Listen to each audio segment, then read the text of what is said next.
തിരഞ്ഞെടുപ്പിൽ ശബരിമല പ്രശ്നം സജീവമാക്കാനാണ് ശബരിമല കർമ്മസമിതി ഇറങ്ങുന്നത്. നോട്ടീസുകളും ഫ്ലക്സുകൾക്കും പുറമെ സെക്രട്ടേറിയറ്റിന് മുന്നിൽ നാമജപ പ്രതിഷേധത്തിന് ഒരുങ്ങിയാണ് സമിതി. എന്നാൽ സമിതിക്കെതിരെ ഇടതുമുന്നണി തിരഞ്ഞെടുപ്പ് കമ്മീഷന് പരാതി നൽകിയിട്ടുണ്ട്.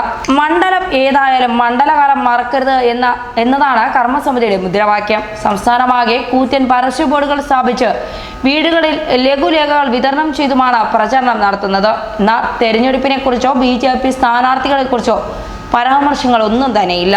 ശബരിമല സമരത്തിൽ പങ്കെടുത്തവർക്കെതിരെ കള്ളക്കേസുകൾ എടുക്കുന്നു എന്ന പേരിലാണ് സമിതി പ്രതിഷേധം ആരംഭിച്ചിരിക്കുന്നത്. കർമ്മസമിതി പ്രചരണം ശക്തമാക്കുന്ന സാഹചര്യത്തിൽ ഇടതുമുന്നണി തിരഞ്ഞെടുപ്പ് കമ്മീഷനെ സമീപിച്ചിട്ടുണ്ട്.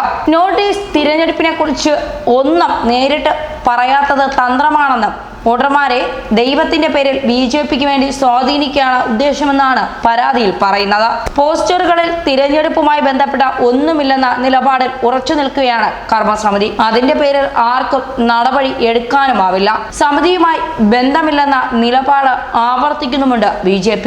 കഴിഞ്ഞ ദിവസം ആറ്റിങ്ങൽ മണ്ഡലത്തിൽ കർമ്മസമിതിയുടെ നോട്ടീസുകൾ പോലീസ് പിടിച്ചെടുത്തെങ്കിലും പിന്നീട് വിട്ടുകൊടുത്തിരുന്നു. കർമ്മസമിതിയുടെ പ്രചരണത്തെക്കുറിച്ച് അന്വേഷിച്ചു വരികയാണെന്നും ചട്ടലംഘനം ഉണ്ടായോ എന്ന കാര്യത്തിൽ ഉടൻ തീരുമാനമെടുക്കുമെന്നും കളക്ടർ നേരത്തെ വ്യക്തമാക്കിയിരുന്നു. ശബരിമല പ്രക്ഷോഭത്തിന് ശബരിമല കർമ്മസമിതി നേരത്തെ തന്നെ ആഹ്വാനം ചെയ്തിരുന്നു. ഇന്ന് സെക്രട്ടേറിയറ്റ് നടയിൽ നാമജപ പ്രതിഷേധം നടത്താനായിരുന്നു അന്ന് ആഹ്വാനം ചെയ്തത്.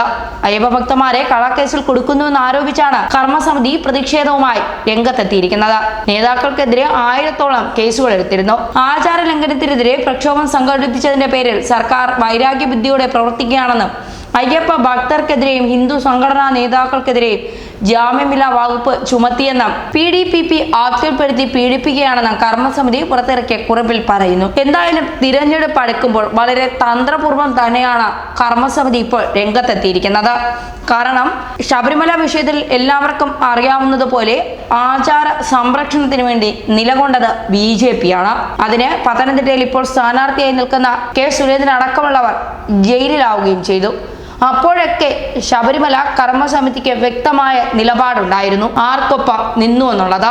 അതൊന്നും പ്രത്യക്ഷത്തിൽ ബോധ്യപ്പെടുത്താതെ പരോക്ഷമായി BJP പിന്തുണയ്ക്കുന്ന നിലപാട് തന്നെയാണ് ഈ തിരഞ്ഞെടുപ്പ് വേളയിലും അവർ സ്വീകരിച്ചിരിക്കുന്നത്.